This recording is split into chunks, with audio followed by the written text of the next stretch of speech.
Spot ലൈവിന് പോകുന്നു. ഇടുക്കി നെടുങ്കണ്ടം പച്ചടിയിൽ ഇരട്ട police നടത്തിയ പരിശോധനയിൽ ശരീരഭാഗങ്ങൾ കണ്ടെടുത്തിരുന്നു. ഇതിന് പിന്നാലെ 2 മൃതദേഹങ്ങളും കണ്ടെത്തി. ഇവിടെ നിൽക്കുന്നതെന്ന് ചോദിച്ചപ്പോൾ പറഞ്ഞു അമ്മ ആശുപത്രിയിലാണ്, അപ്പോൾ അവരെ കൊണ്ടുവരാനായിട്ട് പോകുക എന്നൊക്കെയാണ്. ഞങ്ങൾ പരസ്പര വിരുദ്ധമായ രീതിയിലാണ് ഞങ്ങൾ സംസാരിച്ചുകൊണ്ടിരുന്നത്. അദ്ദേഹം കഴിഞ്ഞ 2 ആഴ്ച മുമ്പ് ഇയാളുടെ പറമ്പിന് സമീപത്തുള്ള ഒരു പുരയിടത്തിൽ അവിടെ ഒരു വലിയ പാറക്കെട്ടുണ്ട്.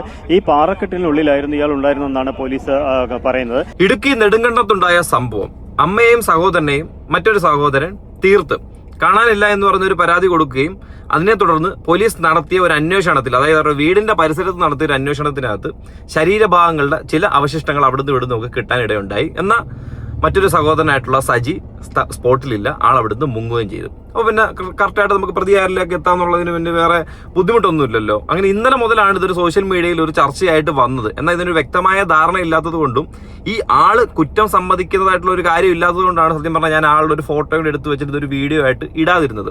അപ്പോൾ ഇന്നേ ദിവസത്തോടു കൂടി തന്നെ പോലീസ് കംപ്ലീറ്റ്ലി ആളെ പിടിക്കുകയും ആള് ഓൺ ദ സ്പോട്ടിൽ അല്ലെങ്കിൽ ക്യാമറയുടെ മുന്നിൽ വെച്ച് തന്നെ കുറ്റം സമ്മതിക്കുന്നതായിട്ടുണ്ട്. ഞാൻ വീഡിയോ ക്ലിപ്പും കാര്യങ്ങളെല്ലാം ഇതിനകത്ത് വെക്കാം. എന്നാൽ ഈ 70 വയസ്സുള്ള അമ്മ ഉണ്ടായ സാഹചര്യം എന്താണെന്നും എന്താണ് അവിടെ നടന്നെന്നുള്ള കാര്യങ്ങളും വ്യക്തമായി ഞാനത് കാണിച്ചാൽ നിങ്ങളത് കണ്ടു നോക്കണം. ആദ്യം ഇവരുടെ വാർഡ് മെമ്പറിന്റെ പ്രതികരണം എന്താണെന്ന് നമുക്ക് നോക്കാം. ചേട്ടൻ വാർഡ് മെമ്പർ അല്ലേ? എപ്പോഴാണ് നിങ്ങൾ ഈ സംഭവം അറിയുന്നത്? ഇത് ഇന്നലെ സ്പെഷ്യൽ ബ്രാഞ്ചിൽ നിന്നൊരു ഉദ്യോഗസ്ഥൻ ഇങ്ങനെ എന്നെ വിളിച്ചിട്ട് ചോദിച്ചു, ഇങ്ങനെ ഒരു സംഭവം ഉണ്ടായിട്ട് ഞങ്ങൾക്ക് ഇങ്ങനെ ഒരു അറിയിപ്പ് കിട്ടിയിട്ടുണ്ട്, താങ്കൾക്ക് ഇതിനെക്കുറിച്ച് വല്ല അറിയാമെന്ന് ചോദിച്ചു. അന്നേരം ഞാനിവിടെ ഈ തോട്ടുകാരുടെ ഭാഗത്ത് വരികയും ഇവിടെ കയറി വരികയൊക്കെ നോക്കിയിട്ടൊന്നും അവിടെ ആരും കാണുന്നില്ല. അപ്പോൾ വേറെ പോലീസുകാരൻ രാവിലെ വന്ന് ഇവിടെ വന്ന് അന്വേഷിച്ചായിരുന്നു ഇദ്ദേഹം എവിടെ പോയതാണെന്ന് അറിയാനായിട്ട്. ഈ വീട്ടിലുള്ള ആളുകളിൽ എവിടെ പോയെന്ന് അറിയാനായിട്ട് ഒരു പോലീസുകാരനോട് പറയുകയും ഈ മെസ്സേജ് അനുസരിച്ച് അവരിവിടെ വന്ന് അന്വേഷിക്കുകയും ചെയ്തു. അന്നേരം ഇവിടെ ആരെയും കാണാനൊന്നും ഇല്ല. പിന്നെ ഇവിടെ ഒരു ഒരു ഉദ്യോഗസ്ഥൻ ഇവിടെ വന്നിട്ട് ഇദ്ദേഹത്തെ അന്വേഷിച്ച് ഇവിടെ വന്നു കഴിഞ്ഞപ്പോഴാണ് ഇദ്ദേഹം അവിടെ ഒരു മരത്തിൻ്റെ മറവിൽ ഇങ്ങനെ ഒരു തോളൊരു ബാഗൊക്കെ ഇട്ട് നിൽക്കുന്നതായിട്ട് കണ്ടു. അദ്ദേഹം പിന്നെ എന്നെ ഇവിടെ നിൽക്കുന്നതെന്ന് ചോദിച്ചപ്പോൾ പറഞ്ഞു അമ്മ ആശുപത്രിയിലാണ്, അപ്പോൾ അവരെ കൊണ്ടുവരാനായിട്ട് പോകുക എന്നൊക്കെയാണ്. ഞങ്ങൾ പരസ്പര വിരുദ്ധമായ രീതിയിലാണ് ഞങ്ങൾ സംസാരിച്ചുകൊണ്ടിരുന്നത്. അദ്ദേഹം കഴിഞ്ഞ 2 ആഴ്ച മുമ്പ് ഞങ്ങളോട് കല്യാണമാണ്, കഴിഞ്ഞ വ്യാഴാഴ്ച കല്യാണമാണെന്ന് പറഞ്ഞു. അദ്ദേഹത്തിൻ്റെ ഒരു ബന്ധു മരിച്ചു പോയത് കാരണം കല്യാണം മാറ്റി വെച്ചെന്ന് പറഞ്ഞു. അത് കഴിഞ്ഞിട്ട് ഈ വ്യാഴാഴ്ച കല്യാണമാണ്, 500 പേരെ വിളിച്ചിട്ടുണ്ട്, നെടുങ്കണ്ടം ഓർത്തഡോക്സ് പള്ളിയിൽ വെച്ചാണ് വിവാഹം എന്നൊക്കെ പറഞ്ഞു. അപ്പോൾ ഞങ്ങൾ ഈ പള്ളിയുടെ കമ്മിറ്റിക്കാരും ഒക്കെ ആയിട്ട് ആലോചിച്ച് കഴിഞ്ഞപ്പോഴത്തേക്കും ഞങ്ങൾ ചോദിച്ചു കഴിഞ്ഞപ്പോൾ അവർ പറഞ്ഞു അങ്ങനെ ഒരു സംഭവം ഇവിടെയില്ല, ഒരു കല്യാണത്തിൻ്റെ കാര്യമൊന്നും ആരോടും പറഞ്ഞിട്ടില്ല. സംഭവം ഉണ്ടായിരിക്കുന്നത് ഒരു വ്യക്തമായ ധാരണയൊന്നുമില്ലാതെ മേ ബി ഇത് കേൾക്കുമ്പോൾ തന്നെ അറിയാം ഒരു കയ്യബദ്ധം, എന്തെങ്കിലും ഒരു ഫ്രസ്ട്രേഷന്റെ പുറത്തോ എന്തോ ഒരു സംഭവം നടന്നൊരു കാര്യമാണ്, അല്ലെങ്കിൽ വ്യക്തമായ പ്ലാനിങ്ങോട് കൂടിയല്ലേ ഇങ്ങനെയുള്ള കാര്യങ്ങൾ ചെയ്യൂ. വരാനുള്ള ചോദ്യങ്ങൾ എന്തൊക്കെയാണെന്ന് നേരത്തെ കാൽക്കുലേറ്റ് ചെയ്ത് വയ്ക്കും, അതിനുള്ള ആൻസർ പൂർണ്ണമായിട്ട് പ്രിപ്പയർ ചെയ്ത് വെച്ചിട്ടായിരിക്കും ഈ പരിപാടിയൊക്കെ നടന്നത്. എന്തായാലും അങ്ങനെയുള്ള കാര്യങ്ങളൊന്നും ഇതിനകത്ത് കാണാൻ സാധിക്കുന്നില്ല. അപ്പൊ ഈ കയ്യബദ്ധം എന്തിനുണ്ടായി, ഇതിന്റെ മോട്ടീവ് എന്തായിരുന്നു തുടങ്ങിയ കാര്യങ്ങളാണ് ഇനിയും പുറത്ത് വരാനുള്ളത്. എന്തായാലും ആളെ പിടികൂടിയിട്ടുണ്ട്. ആ വീഡിയോ ക്ലിപ്പ് ഞാൻ കാണിക്കാം, എന്നിട്ട് ബാക്കിയുള്ളത് കേൾക്കാം എന്നാണ് പറഞ്ഞത്. അതിൻ്റെ പ്രകാരം വീണ്ടും അന്വേഷണമായിട്ട് പോലീസ് രാവിലെ വരികയും നാട്ടുകാരെ എല്ലാം കൂട്ടി ഇവിടെ വന്നിട്ട് ഇവിടെ ഇങ്ങനെ ഒരു അന്വേഷണം നടത്തി മാന്തി നോക്കി കഴിഞ്ഞപ്പോഴാണ് ഒരു മൃതദേഹത്തിൻ്റെ കാലും അതിൻ്റെ അവശിഷ്ട ഭാഗങ്ങളും എല്ലാം കൂടെ കണ്ടെടുക്കുന്നത്. അത് കഴിഞ്ഞിട്ട് ബാക്കി ഇപ്പോൾ 2 പേരെയും കിട്ടിയിട്ടുണ്ട്.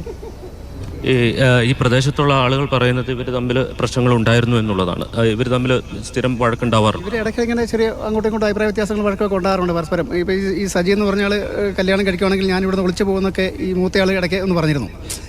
ഇളയാളെ സജി എന്ന് പറഞ്ഞത് മൂത്തയാൾ ആണ് ഇവ മരണപ്പെട്ടത്. അപ്പോൾ അദ്ദേഹം ഇളയാളുടെ കല്യാണം നടക്കുവാണെങ്കിൽ ഞാൻ ഇവിടുന്ന് അമ്മയും കൊണ്ട് എങ്ങോട്ടെങ്കിലും പോകുമെന്നൊക്കെ ഇടയ്ക്ക് ഇങ്ങനെ പറഞ്ഞിരുന്നു. അപ്പോൾ അങ്ങനെ പറഞ്ഞതുകൊണ്ട് അപ്പോൾ ഞാനുമായിട്ട് ഈ മൂത്തയൊക്കെ അത്യാവശ്യം സൗഹൃദമുണ്ട്, ഞങ്ങൾ ഒരുമിച്ചൊക്കെ നടന്നിട്ടുള്ള ആൾക്കാണ്. അപ്പോൾ അങ്ങനെ ഇടയ്ക്ക് എന്നോട് പറഞ്ഞു ഞാൻ അവൻ കിട്ടുവാണെങ്കിൽ ഞാൻ എങ്ങോട്ടും അമ്മയെ വിളിച്ചുകൊണ്ട് ഞാൻ പോകും, അങ്ങനെ അവിടെ നിൽക്കുക ശരിയല്ലെന്നൊക്കെ എന്നോട് ഇടയ്ക്ക് പറയുമായിരുന്നു. അപ്പോൾ ഒരു പക്ഷേ അവർ ഇത്തരത്തിലുള്ള ഒരു സംഭവത്തിൽ, അതായത് ഈ മരണപ്പെട്ടുപോയ ചെറുക്കനും അവരുടെ അമ്മയും അവരുടെ കാര്യം പറയുന്നത് ഈ ഇളയ ചെറുക്കൻ, അതായത് ഈ കൊലപാതകം നടത്തിയ ആള് കല്യാണം കഴിക്കുകയാണെന്നുണ്ടെങ്കിൽ അവിടെ നിന്ന് വീട് വിട്ട് ഇറങ്ങി പോകുന്നുള്ളൊരു കാര്യം എത്തും നമ്മൾ വിചാരിച്ചില്ല. കാരണം വെച്ച് കഴിഞ്ഞാൽ പൊതുവേ ഈ സജി എന്ന് പറഞ്ഞ പ്രതിയായിട്ടുള്ള ആൾ വളരെ സൈലൻ്റാണ്. പൊതുവെ രംഗത്തൊക്കെ വന്നു കഴിഞ്ഞാൽ എല്ലാ കാര്യങ്ങളും ഇടപെടുകയും ഒരു ഒച്ചയോ വഴക്കോ വയ്യാവിലോ ആരുമായിട്ടൊരു ബഹളോ അങ്ങനെ ഉള്ള ആളൊന്നുമല്ല, വളരെ മര്യാദക്കാരനായിട്ടാണ്. അപ്പോൾ ഇങ്ങനെ ഒരിക്കലും നമുക്ക് ഈ സജിയിൽ എന്ന് പറഞ്ഞ ആൾ നമ്മൾ പ്രതീക്ഷിക്കുന്നില്ല. ഈ ഇയാൾക്ക് പരിക്കേറ്റ് എന്ന് പറയുന്നത് ഏത് സമയത്ത്? 10-ഓ 11-ഓ ആണെന്നു. അത് ഈ നമ്മുടെ ഇലക്ഷൻ്റെ സമയം കഴിഞ്ഞിട്ടാണ്. അപ്പോൾ എന്നോട് പറഞ്ഞു ഈ ചെറിയ പരിക്കൊക്കെ പറ്റി ബാത്റൂമിൽ വീണാന്ന് പറഞ്ഞു. അപ്പോൾ 18 സ്റ്റിച്ച് ഉണ്ടെന്ന് പറഞ്ഞപ്പോൾ ഞങ്ങൾ പറഞ്ഞു 18 സ്റ്റിച്ച് കാണിക്കാൻ പറഞ്ഞപ്പം തമാശയ്ക്ക് ഞങ്ങൾ പറഞ്ഞു കാണട്ടെന്ന് പറഞ്ഞപ്പം അത് കാണിച്ചില്ല പുള്ളി, അത് പരിക്കുണ്ടെന്ന് മാത്രം പറഞ്ഞതേ ഉള്ളൂ. അപ്പോൾ അതൊക്കെ ഞങ്ങൾക്ക് ഇപ്പോൾ ഇതിലാണ് കൂട്ടി വായിക്കാൻ നമുക്കൊരു സംശയം. അത് അന്ന് ഇവർ തമ്മിൽ അങ്ങോട്ടും ഇങ്ങോട്ടും എന്തെങ്കിലും കയ്യേറ്റം നടന്നതിൻ്റെ ആണോ എന്നൊരു സംശയം നമുക്കുണ്ട്. അത് ഒരാളത് മിസ്സിങ് ആയതുകൊണ്ട് നമുക്ക് ഒരു സംശയം ഞങ്ങൾ ഇന്നലെ നാട്ടുകാരെല്ലാം കൂടിയപ്പോൾ ഞങ്ങൾ തീരുമാനിച്ചു രാവിലെ പറമ്പിൽ കയറി ഒന്ന് പരിശോധിക്കാമെന്ന് ഞങ്ങളെല്ലാം കൂടി തീരുമാനിക്കുക. അതിൻ്റെ അടിസ്ഥാനത്തിൽ ഞങ്ങൾ രാവിലെ വന്നത്. രാവിലെ വന്ന് നമ്മൾ പരിശോധിച്ച് കഴിഞ്ഞപ്പോഴത്തേന് ഒരു കുഴി കൊണ്ടപ്പോൾ പോലീസ് വന്നു. ആ സമയത്ത് തന്നെ പോലീസും വരിക. ഞങ്ങൾ തൂമ്പാടത്ത് മാന്തിയപ്പോൾ തന്നെ ഈ ബോഡിയുടെ അവശിഷ്ടമാണ് കാണുന്നത്. അപ്പോൾ ഞങ്ങൾ ഇന്നലെ തന്നെ നാട്ടുകാർ തീരുമാനിച്ചായിരുന്നു പറമ്പിലെല്ലാം ഒന്ന് പരിശോധിക്കാം. ഇത് നേരത്തെ ഒരു മാൻ മിസ്സിങ് ഇവിടെ ഉള്ളതാണ്. അപ്പോൾ അതും ഇതുപോലെ തന്നെ അത് ഞാനിപ്പം ഞങ്ങൾക്ക് പരാതിയുണ്ട്. അതിനകത്ത് പരാതി ഉണ്ടെന്ന് പറഞ്ഞാൽ അതും ഒരു പക്ഷേങ്കിൽ ഈ പറമ്പിൽ എവിടെ ഭാഗത്ത് അതിൻ്റെ അവശിഷ്ടം ബോഡിയോ കാണാൻ ഇതുവരെ കണ്ടെത്തിയിട്ടില്ല. 10 വർഷത്തോളമായി പോലീസ് ഇതുവരെ അന്വേഷിച്ചിട്ട് കണ്ടെത്താൻ സാധിച്ചിട്ടില്ല. ഏകദേശം 8 വർഷത്തോളമായി. അപ്പോൾ അതും ഞങ്ങൾക്ക് പരാതിയുണ്ട്. ഈ പറമ്പിൽ എവിടെയെങ്കിലും നിങ്ങൾ എന്താ കരുതുന്നത്? ഇന്ന് ഇത്തരം ഈ ഒരു കൊലപാതകങ്ങൾ നടന്നിട്ടുണ്ടാകുമെന്ന് നിങ്ങൾ കരുതുന്നു? അവരെ അവസാനം എപ്പോഴാണ് കണ്ടത്? ഞങ്ങളുടെ ഒരു കണക്കുള്ള 15 ദിവസമെങ്കിലും ആയിട്ടുണ്ടാവണം. എന്നുവെച്ചാൽ ഇലക്ഷൻ്റെ അന്ന് വരെ ഈ റജി എന്ന് പറഞ്ഞ ആൾ ഇലക്ഷൻ പുള്ളി ഈ മൈക്ക് സെറ്റിൻ്റെ ആളാണ്. മൈക്ക് സെറ്റ് ഷോർ സൗണ്ട്സിലാണ് ജോലി ചെയ്യുന്നത്. അപ്പോൾ അന്ന് അനൗൺസ്മെൻ്റാണ്. ആ അനൗൺസ്മെൻ്റ് ആയതുകൊണ്ട് പുള്ളി അന്ന് ഉണ്ടായിരുന്നു. അതിനുശേഷമാണ് ഈ ഇലക്ഷൻ്റെ പിറ്റേ ദിവസമാണ് ഈ പുള്ളി പരിക്കുമായിട്ട് വന്ന് ഈ ഇളയാളോടെ വന്നിരുന്നത്. അപ്പോൾ അന്ന് ഒന്നെങ്കിൽ ഇലക്ഷൻ്റെ വൈകിട്ട് അല്ലെങ്കിൽ അതിൻ്റെ പിറ്റേ ദിവസം അത് ആ ദിവസങ്ങളിൽ ഏതൊരു ദിവസങ്ങളാവണം ഇത് സംഭവിച്ചിട്ടുണ്ടെങ്കിലും ഉണ്ടാകും. കാരണം ബോഡിയുടെ അഴുകിയ അവസ്ഥയെ കണ്ടിട്ട് എന്തായാലും ഒരു 10-15 ദിവസം 10-17 ദിവസം ആയിട്ടുണ്ട്. അതാണ് ഞങ്ങൾ അനുമാനിക്കുന്ന ആ ദിവസങ്ങളാണ്. അതിനുശേഷം പുള്ളിയുടെ ഈ സജി എന്ന് പറഞ്ഞ ആളുടെ ധാരാളം പൈസ ഉണ്ടായിരുന്നത് ഈ ജംഗ്ഷനിൽ വരികയും അത്യാവശ്യം മദ്യ കമ്പനികളും അങ്ങനെയുള്ള കമ്പനികളൊക്കെ കൂടുകയും നല്ല രീതിയിൽ പൈസ മുടക്കുകയൊക്കെ ചെയ്യുന്നുണ്ടായിരുന്നു. പൈസ ഉണ്ടായിരുന്നു ധാരാളം കയ്യിൽ എന്തായാലും ആ സമയത്ത്. ഇയാൾക്ക് ഇതിന് മാത്രം പൈസ കൈവശം വരാൻ കൈവെക്കാൻ കൂലിപ്പണിയേ ഉള്ളൂ. അല്ല വേറെ പ്രത്യേകിച്ച് വരുമാനമൊന്നുമില്ല. തൊട്ടടുത്തൊരു പറമ്പിൽ പണിയാൻ പോകുന്ന ആളാണ്. സ്ഥിരം പണി അവിടെ. അപ്പോൾ ഇത് പെട്ടെന്നൊരു പൈസ ഉണ്ടായത്. അപ്പം ഞങ്ങൾ അന്വേഷിച്ചപ്പോൾ അടുത്തൊരാളുടെ 10,000 വായ്പ മേടിച്ചെന്നാണ് ഞങ്ങൾ അറിഞ്ഞത്. അങ്ങനെയാണ് ഞങ്ങൾക്ക് അറിയാൻ സാധിച്ചത്. അപ്പോൾ ഇവൻ പുള്ളിയുടെ കല്യാണമൊക്കെ പറഞ്ഞത് ഒരു ഫേക്കായിരുന്നു. കാരണം പുള്ളിക്കോട് മുങ്ങാനുള്ളതിനാണോ ഇപ്പോഴും ഞങ്ങൾ സംശയിക്കുന്നു. കല്യാണം നടന്നില്ല അങ്ങനെ മാറി നിൽക്കാമെന്നുള്ള രീതിയിലാണോ ഈ കല്യാണക്കഥ ഉണ്ടാക്കിയതെന്ന് ഞങ്ങൾക്ക് സംശയമുണ്ട്. ഇതിപ്പോൾ ഇയാൾ മേളിലേക്ക് ഓടിപ്പോയെന്നാണ് പറയുന്നത്. ആ മേളുവശം അതെ ആ പ്രദേശം ഈ മേളിലേക്ക് ഓടിപ്പോയി കഴിഞ്ഞാൽ 2 ഓക്കെ. എന്തായാലും ഇന്നേ ദിവസം ഈ പ്രതിയെന്ന് പറയപ്പെടുന്ന അല്ലെങ്കിൽ പ്രതിയായിട്ട് സമ്മതിച്ചിട്ടുള്ള സജിയെ പിടികൂടിയിട്ടുണ്ട്. ഈ ഒരു കേസ് പെട്ടെന്ന് പിടികൂടാനിടയുണ്ടായ സാഹചര്യം എന്താണെന്ന് ചോദിച്ചാൽ നാട്ടുകാർ തന്നെ വ്യക്തമായിട്ടുള്ള അവരുടെ കൃത്യമായിട്ടുള്ള ഇടപെടലുണ്ടായിരുന്നു. പോലീസിന് അത് ചിലപ്പം നല്ലതിനും ഒരു മുതൽക്കൂട്ടായിട്ടുണ്ട്. ആ ഒരു കാര്യം കൊണ്ട് തന്നെ ആ ഒരു സ്ഥലം വിട്ടിട്ട് ഈ പ്രതിക്ക് പുറത്തു പോകാനും പറ്റിയില്ല. പാറയിടുക്കിന്റെ സൈഡിൽ നിന്നൊക്കെ ആളെ പിടിച്ചിരിക്കുന്നത്. ഇനി ആ പ്രോപ്പർ ന്യൂസ് എന്താണെന്നുള്ളത് ഞാൻ അതൊന്ന് കാണിച്ചു തരാം. ഓക്കെ. സ്പോട്ട് ലൈവിന് പോകുന്നു. ഇടുക്കി നെടുങ്കണ്ടം പച്ചടിയിൽ പോലീസ് നടത്തിയ പരിശോധനയിൽ ശരീരഭാഗങ്ങൾ കണ്ടെടുത്തിരുന്നു. ഇതിന് പിന്നാലെ 2 മൃതദേഹങ്ങളും കണ്ടെത്തി. പൊന്നുട്ടയിൽ മേരിയുടെ വീട്ടുവളപ്പിലാണ് മൃതദേഹങ്ങൾ കണ്ടെത്തിയത്. മേരിയെയും മകൻ റജിയെയും കുറച്ച് ദിവസമായി കാണാനില്ലായിരുന്നു. മേരിയുടെ മകൾ സിനിയുടെ പരാതിയെ തുടർന്ന് നെടുങ്കണ്ടം പോലീസ് വീട്ടുവളപ്പിൽ നടത്തിയ അന്വേഷണത്തിലാണ് മൃതദേഹങ്ങൾ കണ്ടെത്തിയത്.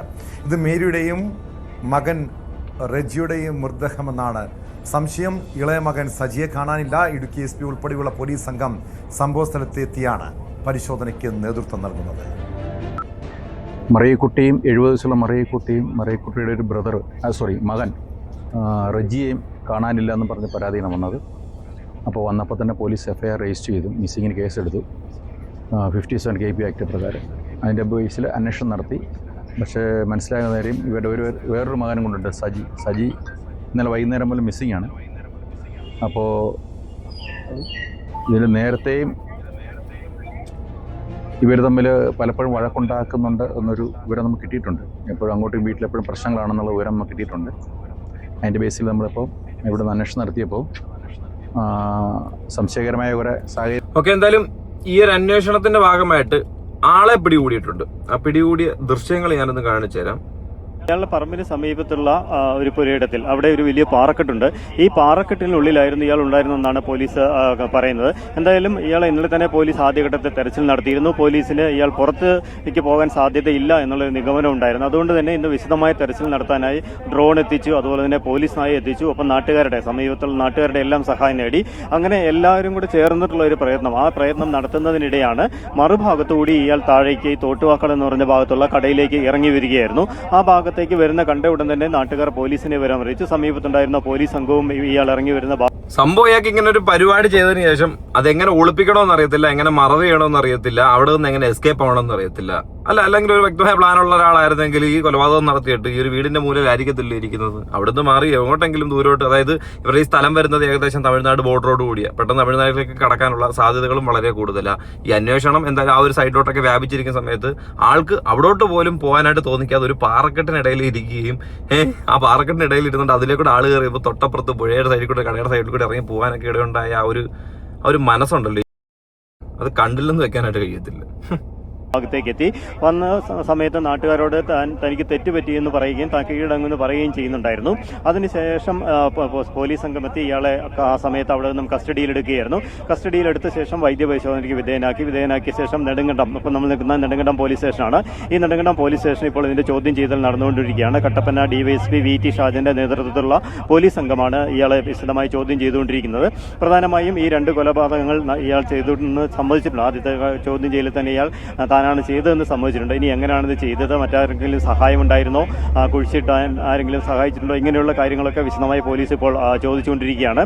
പിടികൂടുമ്പോൾ ഇയാൾ 2 ദിവസമായി ഭക്ഷണമൊന്നും കഴിച്ചിരുന്നില്ല. അതുകൊണ്ട് തന്നെ ക്ഷീണിതനായിരുന്നു, അവശനായിരുന്നു. അതുകൊണ്ട് തന്നെ ഭക്ഷണം വാങ്ങിച്ചു വൈദ്യപരിശോധനയ്ക്ക് ശേഷം ആവശ്യമായ ഭക്ഷണം നൽകിയിട്ടുണ്ട്. അതിനുശേഷമാണ് വിശദമായി പോലീസ് ഇപ്പോൾ ചോദ്യം ചെയ്തുകൊണ്ടിരിക്കുന്നത്. അതോടൊപ്പം തന്നെ 2018 ഇയാളുടെ അച്ഛനെ കാണാതായ സംഭവം അതേ സംബന്ധിച്ചുള്ള ചോദ്യങ്ങളും പോലീസ് ഇയാളോട് ചോദിക്കും. ഇയാളെ കണ്ടെത്തുന്നതിന് വേണ്ടി വളരെ വിപുലമായ തെരച്ചിലാണ് പോലീസ് നടത്തിയത്. അതോടൊപ്പം തന്നെ സമീപത്ത് അയൽ സംസ്ഥാനം, അതായത് തമിഴ്നാട്ടിലേക്ക് കടക്കാനുള്ള ഒരു സാധ്യതയും പോലീസ് പരിശോധിച്ചിരുന്നു. അതിന്റെ ഭാഗമായി ചെക്ക് പോസ്റ്റുകളിലൊക്കെ കൃത്യമായ നിരീക്ഷണം ഏർപ്പെടുത്തിയിരുന്നു. 4 ചെക്ക് പോസ്റ്റ്, ഇടുക്കിയിലെ 4 ചെക്ക് പോസ്റ്റുകളിലും കൃത്യമായ നിരീക്ഷണം ഏർപ്പെടുത്തിയിരുന്നു. ഒപ്പം തമിഴ്നാടിലെ പോലീസിന്റെയും ഇയാളുടെ ചിത്രങ്ങളും വിവരങ്ങളും എല്ലാം കൈമാറിയിരുന്നു. ഇതെല്ലാം നടത്തി ഇതിനിടെ പോലീസും നാട്ടുകാരുമുള്ള വലിയൊരു സംഘം ഈ തെരച്ചിൽ നടന്നു. ഡ്രോണൊക്കെ ഉപയോഗിച്ചുള്ള തെരച്ചിലിനിടയിലാണ് ഇയാളെ കണ്ടെത്താൻ കഴിഞ്ഞതും കൂടിയിട്ടുള്ളത്. അപ്പോൾ വിശദമായി ചോദ്യം ചെയ്യൽ നടന്നുകൊണ്ടിരിക്കുകയാണ്. ചോദ്യം ചെയ്യലിൽ നിന്നായിരിക്കും ഇനി ഇത്രയും വലിയൊരു തിരച്ചിലും കാര്യങ്ങളും നടന്നപ്പോഴത്തേക്കിന് വീടിന്റെ സൈഡിൽ തന്നെ ഇരുന്ന് എന്തായാലും ഇയാൾ ഇറങ്ങി വരാനുള്ള സാഹചര്യം എന്താണെന്ന് നമുക്ക് കാണുമ്പോൾ തന്നെ മനസ്സിലാക്കാം. സംഭവം ഒന്നാമത്തെ കാര്യം വിശപ്പായിരിക്കും. കഴിക്കാൻ ആഹാരമില്ലല്ലോ, ആഹാരം തീർന്നല്ലോ. അങ്ങനെ ഒരു വിശപ്പുണ്ടായതുകൊണ്ടായിരിക്കുമല്ലോ ഈ ഒരു അവസരത്തിൽ ഇറങ്ങി വന്നത്. തീർച്ചയായിട്ടും അത് തന്നെ, അങ്ങനെ ഒരു വിശപ്പുള്ളത് കൊണ്ടും അതുകൊണ്ട് തന്നെ പുറത്തോട്ട് ഇറങ്ങി വന്നിട്ട് ഇതിന് നിന്ന് കൊടുക്കാനിടയുണ്ടായ സാഹചര്യം. അപ്പം ഇന്നലെ ഈ ഒരു ന്യൂസിൻ്റെ അകത്തൊരു പ്രതിയെ പിടിക്കാത്തത് കൊണ്ടും ആൾ ഇറങ്ങി ഓടിയെന്ന് പറയുന്നതും ആൾ ഇറങ്ങി ഓടിയത് നാട്ടുകാർ കൃത്യമായിട്ട് കണ്ടിട്ടില്ല എന്ന് പറയുന്നതും ചിലർ കണ്ടെന്ന് പറയുന്നതും പോലീസും അത് കൃത്യമായിട്ട് കൺഫേം എടുക്കാത്തതുകൊണ്ട് ഞാനിതൊരു വീഡിയോ ആയിട്ട് എടുക്കാൻ, പക്ഷേ ഇന്നിതൊരു വീഡിയോ ആയിട്ട് എടുത്ത് കാണിക്കണമെന്ന് തോന്നി. അപ്പം ശരി എന്നാൽ.